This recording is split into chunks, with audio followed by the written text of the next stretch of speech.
Hi, welcome back to my channel.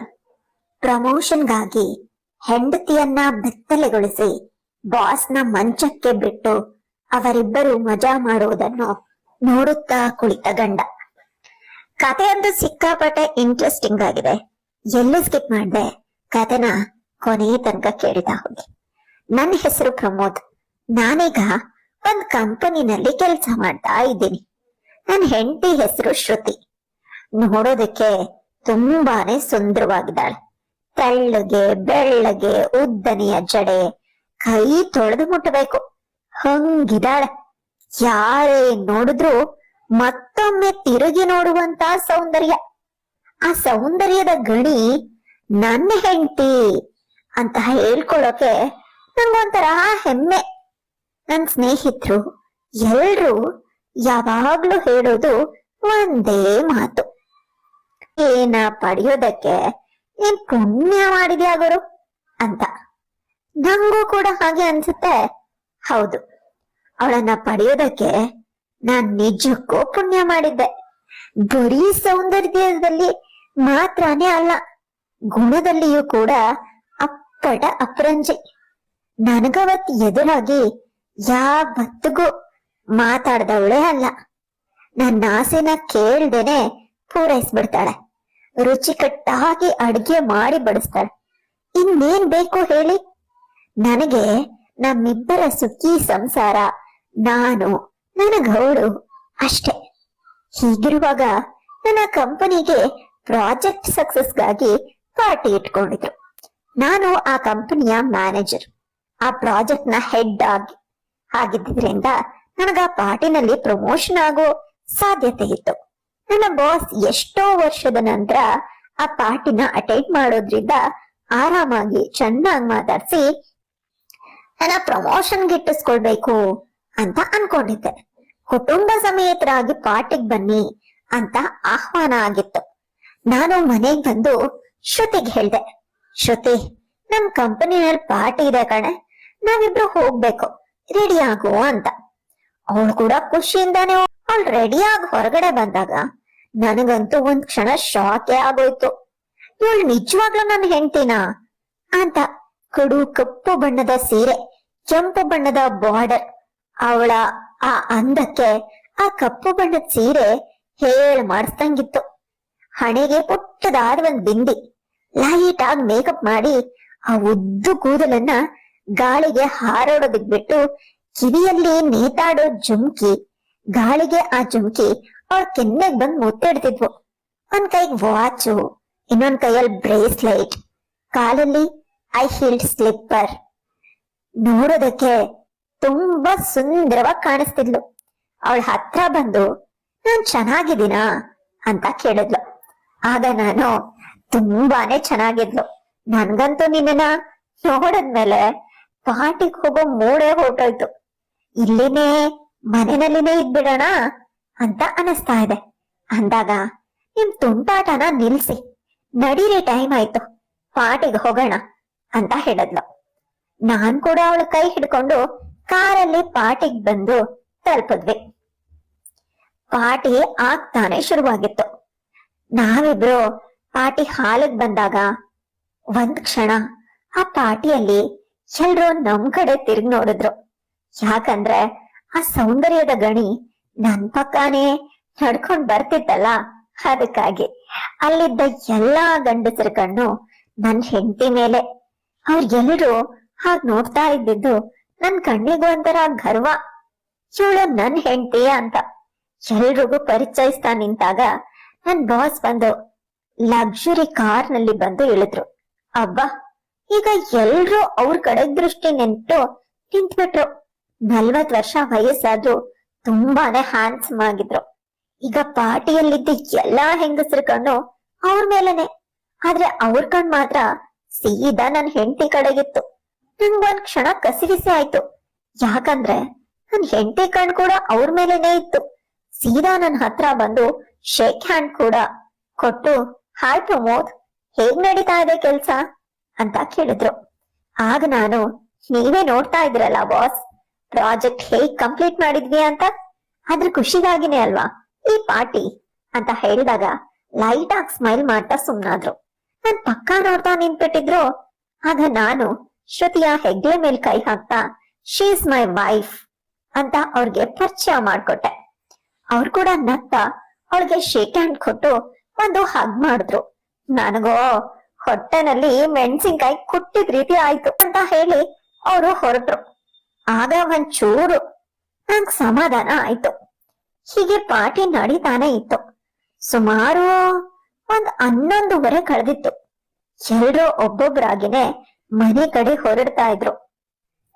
ಆಗ ನಿಧಾನಕ್ಕೆ ನನ್ ಬಾಸ್ ನನ್ನ ಹತ್ರ ಬಂದ್ರು. ಸ್ವಲ್ಪ ಕುಡ್ದಿದ್ರು ಅಂತ ಅನ್ಸುತ್ತೆ. ನನ್ ಕೈ ಹಿಡ್ಕೊಂಡು, ಪ್ರಮೋದ್, ನಿನ್ ಹತ್ರ ಸ್ವಲ್ಪ ಮಾತಾಡ್ಬೇಕ್ ಕಣಯ್ಯ, ಸ್ವಲ್ಪ ಆ ಕಡೆ ಬರ್ತೀಯಾ ಅಂತ ಕರೆದ್ರು. ನಾನ್ ಕೂಡ ಏನೋ ಕೆಲ್ಸದ ವಿಷಯ ಇರ್ಬೇಕು ಅಂತ ಅನ್ಕೊಂಡು ಶ್ರುತಿಗೆ ಇಲ್ಲೇ ಇರು, ಎಲ್ಗೂ ಹೋಗ್ಬೇಡ ಅಂತ ಹೇಳಿ ಅವ್ರ ಜೊತೆ ಹೊರಟೆ. ಸೈಡಿಗೆ ಕರ್ಕೊಂಡ್ ಬಂದ ಅವರು, ಪ್ರಮೋದ್, ನಾನ್ ಸುತ್ತಿ ಬಳಸಿ ಎಲ್ಲ ಮಾತಾಡೋದಿಲ್ಲ, ನೇರವಾಗಿ ಕೇಳ್ತಾ ಇದ್ದೀನಿ. ನಿನ್ ಹೆಂಡತಿನ ನೋಡ್ದಾಗಿಂದ ನಂಗಂತೂ ಏನ್ ಮಾಡೋಕೋ ಮನ್ಸಿಲ್ಲ ಕಣಯ್ಯ. ಇವತ್ ರಾತ್ರಿ ನಿನ್ ಹೆಂಡತಿ ನನಗ್ ಬೇಕೇ ಬೇಕು ಅಂದಾಗ ನನ್ ಕೋಪ ತಾರಕಕ್ಕೇರಿತ್ತು. ಆದ್ರೆ ಏನ್ ಮಾಡೋದು, ಅವ್ರು ನನ್ ಬಾಸ್. ಹಾಗಾಗಿ ಕೋಪದಿಂದ, ಸರ್ ಏನ್ ಹೇಳ್ತಾ ಇದ್ರಾ ನೀವು, ಅವಳು ನನ್ ಹೆಂಡತಿ ಅಂತ ಸ್ವಲ್ಪ ಜೋರಾಗಿ ಹೇಳ್ದೆ. ಆಗ ಅವ್ರು ನನ್ ಹೆಗ್ಲ ಮೇಲೆ ಕೈ ಹಾಕ್ತಾ ಸಮಾಧಾನವಾಗಿ, ಪ್ರಮೋದ್, ಈ ರೀತಿ ಕಿಚ್ಚೋ ಅವಶ್ಯಕತೆನೇ ಇಲ್ಲ, ನಾನ್ ಕೇಳ್ತಾ ಇದೀನಿ, ಯೋಚನೆ ಮಾಡು. ನಿನ್ ಹೆಂಡತಿನ ನನ್ ಜೊತೆ ಕಳ್ಸಿದ್ರೆ ನಿಂಗ್ ಪ್ರಮೋಷನ್ ಕೊಡ್ತೀನಿ, ಡಬಲ್ ಸ್ಯಾಲರಿನೂ ಕೊಡ್ತೀನಿ. ಹಾಗೆ ನನ್ನ ಅಪಾರ್ಟ್ಮೆಂಟ್ ಗೊತ್ತಲ್ವಾ ನಿನ್ಗೆ, ಆ ಅಪಾರ್ಟ್ಮೆಂಟ್ ಅಲ್ಲಿ 2 ಕೋಟಿ ಬೆಲೆ ಬಾಳುವಂತ 3 BHK ಒಂದು ಫ್ಲಾಟ್ ನ ನಿನ್ ಹೆಂಡತಿ ಹೆಸರಿಗೆ ಮಾಡ್ಕೊಡ್ತೀನಿ. ಯೋಚನೆ ಮಾಡು. ನಿನ್ ಹೆಂಡತಿನ ನನ್ನ ಹತ್ರ ಕಳ್ಸೋದಿಲ್ಲ ಅಂತಂದ್ರು ನನಗೇನೋ ಪ್ರಾಬ್ಲಮ್ ಇಲ್ಲ, ಓಕೆ. ಆದ್ರೆ ಈ ಕೆಲ್ಸದಿಂದ ನಿನ್ನ ತೆಗ್ದು ಹಾಕ್ತಾ ಇದ್ದೀನಿ ಅಷ್ಟೇ. ಯೋಚನೆ ಮಾಡು. ಈ ಹೋಟೆಲ್ನ ನಂಬರ್ನ ರೂಮ್ ನಲ್ಲಿ ನಾನು ಇರ್ತೀನಿ. ನಿನ್ಗೆ ಒಪ್ಪಿಗೆ ಇದ್ರೆ ನಿನ್ ಹೆಂಡತಿನ ಅಲ್ಲಿ ಕಳ್ಸ್ಕೊಡು. ಕಳಿಸ್ತಾ ಇದ್ರೆ ನಾಳೆ ಬೆಳಗ್ಗೆ 11 ಗಂಟೆ ಅಷ್ಟರಲ್ಲಿ ನಿನ್ನ ರೆಸಿಗ್ನೇಷನ್ ಲೆಟರ್ ನನ್ ಟೇಬಲ್ ಮೇಲಿರ್ಬೇಕು. ಯೋಚನೆ ಮಾಡು ಅಂತ ಹೇಳಿ ಹೊರಟೋದ್ರು. ನಾನಂತೂ ಯೋಚಿಸಿ ಒಂದ್ ಕ್ಷಣ ಶಾಕ್ ಆಗಿ ಅಲ್ಲಿನೇ ಕುಸಿದು ಕೂತು ತುಂಬಾ ಹೊತ್ತು ನಾನ್ ಬರ್ಲಿಲ್ವಲ್ಲ ಅಂತ ಹುಡುಕೊಂಡು ಶ್ರುತಿ ನನ್ನ ಹತ್ರನೇ ಬಂದ್ಲು. ನಾನ್ ಕೂತಿದ್ದನ್ನ ನೋಡಿ ಗಾಬರಿಯಿಂದ ನನ್ ಹತ್ರ ಬಂದು, ಏನಾಯ್ತು, ಯಾಕೆ ಕೂತಿದ್ದೀರಾ ಅಂತ ಕೇಳಿದಾಗ ನಡೆದ ಎಲ್ಲಾ ವಿಷಯವನ್ನ ಅವಳ ಹತ್ರ ಹೇಳ್ಬಿಟ್ಟೆ. ಅವಳಂತೂ ಶಾಕ್ಗೆ ಒಳಗಾಗಿ ಕೂತ್ಬಿಟ್ಲು. ಸ್ವಲ್ಪ ಹೊತ್ತು ಇಬ್ರಲ್ಲಿನೂ ಮೌನ. ಕೊನೆಗೆ ಶ್ರುತಿ ಎದ್ ಬಂದು ನನ್ ಕೈ ಹಿಡ್ಕೊಳ್ತಾ, ಈಗ ನೀವೇನ್ ಯೋಚನೆ ಮಾಡ್ತಾ ಇದ್ದೀರಾ ಅಂತ ಕೇಳಿದ್ಲು. ನಾನು ನನಗೆ ಈ ಕೆಲ್ಸ ತುಂಬಾನೇ ಮುಖ್ಯ. ಈ ಕೆಲ್ಸ ಇಲ್ಲದೆ ಇದ್ದಿದ್ರೆ ನಾವು ಬೀದಿನಲ್ಲಿ ನಿಂತಿರ್ಬೇಕಾಗತ್ತೆ. ಏನ್ ಮಾಡ್ಲಿ ಅಂತ ಕೇಳ್ದ. ಅಲ್ಲಿಗ್ ನನಗ್ ಅರ್ಥ ಆಗೋಯ್ತು, ಇವನ್ಗೆ ನನಗಿಂತ ಸಂಬಳನೇ ಮುಖ್ಯ ಅಂತ. ಸರಿ, ನೀನ್ ಮನೆಗ್ ಹೊರಡು, ನಿನ್ ಕೆಲ್ಸ ಏನೂ ಆಗೋದಿಲ್ಲ, ನಾನ್ ಬೆಳಗ್ಗೆ ಮನೆಗ್ ಬರ್ತೀನಿ ಅಂತ ಹೇಳಿ ಅಲ್ಲಿಂದ ಹೊರಟೆ. ಇನ್ನು ನಾನ್ ಬಂದು ರೂಮ್ಗೆ ಬಂದ್ ತಲುಪ್ತೆ. ಒಳಗಡೆ ಹ್ಯಾಂಡ್ಸಮ್ ಬಾಸ್ ಕೂತಿದ್ದ. ಹತ್ರ ಹೋದೆ. ನಾನ್ ನಿನ್ಗೆ ಏನ್ ಬೇಕು ಅಂತ ಕೇಳ್ದೆ. ಆಗ ಅವನು ನನಗ್ ನೀನೇ ಬೇಕು ಅಂದ. ಆಗ ನಾನು ಅದಕ್ಕಾಗಿನೇ ತಾನೆ ಅಂತಂದೆ. ಅದಕ್ಕೊಂದ್ ಜೋರಾಗಿ ನಗ್ತ, ಇಷ್ಟು ಬೇಗ ನಿನ್ ಗಂಡ ಒಪ್ಕೊಂಡ್ಬಿಟ್ನಾ? ಒಪ್ಕೊಂಡಿನೇ ಇಲ್ಲಿ ಕಳಿಸ್ಬಿಟ್ನಾ? ನಂಗ್ ನಂಬೋದಿಕ್ಕೆ ಆಗ್ತಾ ಇಲ್ವಲ್ಲ. ಆಫ್ಟರ್ ಆಲ್ ಒಂದ್ ಕೆಲ್ಸಕ್ಕಾಗಿ ಇಷ್ಟೊಂದ್ ಸುಂದರವಾಗಿರೋ ಹೆಂಡತಿನ ಬಿಟ್ಕೊಟ್ಬಿಟ್ನಾ? ಇಂಥ ಗಂಡ ಯಾವ ಹೆಂಡತಿಗೂ ಸಿಗ್ಬಾರ್ದು. ಈಗ ನಾನು ನಿನಗೆ ಇನ್ನೊಂದು ಆಫರ್ ಕೊಡ್ತಾ ಇದೀನಿ. ನನಗೆ ಹೆಂಡತಿ ಇಲ್ಲ, ಮಕ್ಕಳು ಇಲ್ಲ. ಕೆಲ್ಸ ಅಂತ ಅನ್ಕೊಂಡು ಮದುವೆ ಆಗೋ ಬಗ್ಗೆ ಯೋಚನೆನೆ ಮಾಡ್ಲಿಲ್ಲ. ಈಗ ನನ್ಗೆ 40 ವರ್ಷ, ಬೇಕಾದಷ್ಟು ಆಸ್ತಿ, ಹಣ ಎಲ್ಲ ಇದೆ.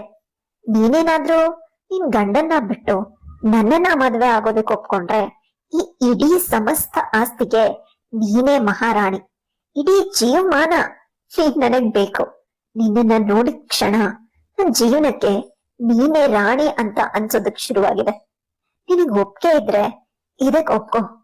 ನಿನ್ನನ್ನ ತುಂಬಾ ಪ್ರೀತಿಯಿಂದ ನೋಡ್ಕೊಳ್ತೀನಿ. ಇಲ್ಲ ಆಗೋದಿಲ್ಲ ಅಂತಂದ್ರೆ ಇದೊಂದ್ ರಾತ್ರಿ ಆದ್ರೂ ನೀನು ನಂಗ್ ಬೇಕೇ ಬೇಕು. ನೀನ್ ನನ್ ಜೊತೆ ಇರು ಸಾಕು. ನಿನ್ ಗಂಡನ ಒಪ್ಪಂದದ ಮೇರೆಗೆ ಅವನ್ಗೆ ಪ್ರಮೋಷನ್, ಕೈ ತುಂಬಾ ಸಂಬಳ, ನನ್ನ ಅಪಾರ್ಟ್ಮೆಂಟ್ ಅಲ್ಲಿ ಒಂದು ಫ್ಲಾಟ್ ನ ಕೊಡ್ತೀನಿ ಅಂತ ಹೇಳ್ತಾನೆ. ಈಗ ನನ್ಗೆ ಯೋಚನೆ ಶುರುವಾಯ್ತು. ಈಗ ನಾನ್ ಏನ್ ಮಾಡ್ಲಿ, ನೀವೇ ಹೇಳಿ. ನನಗಂತೂ ಏನು ತೋಚ್ತಾನೆ ಇಲ್ಲ. ಕೇವಲ ಒಂದು ಕೆಲ್ಸ, ಒಂದು ಫ್ಲಾಟ್ಗೋಸ್ಕರ ನನ್ ಹೆಂಡತಿನೇ ಬೇರೆಯವ್ರಿಗೆ ಬಿಟ್ಕೊಟ್ಟ ಗಂಡನ್ ಜೊತೆ ಹೋಗ್ಲಾ, ಅಥವಾ ಅವನನ್ನ ಬಿಟ್ಟು ಇವ್ರ ಜೊತೆ ನೆಮ್ಮದಿಯಾಗಿ ಜೀವನ ಮಾಡ್ಲಾ? ನೀವ್ ಹೇಳಿ ಪ್ಲೀಸ್, ನನ್ಗೆ ಹೆಲ್ಪ್ ಮಾಡಿ ಅಲ್ಲ. ನಾನ್ ಏನ್ ಮಾಡ್ಲಿ ಅಂತ ಕಮೆಂಟ್ ಸೆಕ್ಷನ್ ಅಲ್ಲಿ ಕಮೆಂಟ್ ಮಾಡಿ. ಇವತ್ ನನ್ ಗಂಡ ಕೆಲ್ಸಕ್ಕೋಸ್ಕರ, ಅಪಾರ್ಟ್ಮೆಂಟ್ ಅಲ್ಲಿ ಫ್ಲಾಟ್ಗೋಸ್ಕರ ಈ ಬಾಸ್ ಹತ್ರ ಕಳ್ಸಿದಾನೆ. ನೆಕ್ಸ್ಟ್ ಇನ್ನೊಬ್ಬ ಬಾಸ್ ಬರ್ತಾನೆ, ಅವನ ಹತ್ರನೂ ಕಳ್ಸಲ್ಲ ಅಂತ ಏನ್ ಗ್ಯಾರಂಟಿ? ಅದೇ ನಾನು ಈ ಬಾಸ್ ನ ಮದ್ವೆ ಆದ್ರೆ ಹಣ ಆಸ್ತಿಗೇನ್ ಕೊರತೆ ಇರಲ್ಲ. ಇವನ್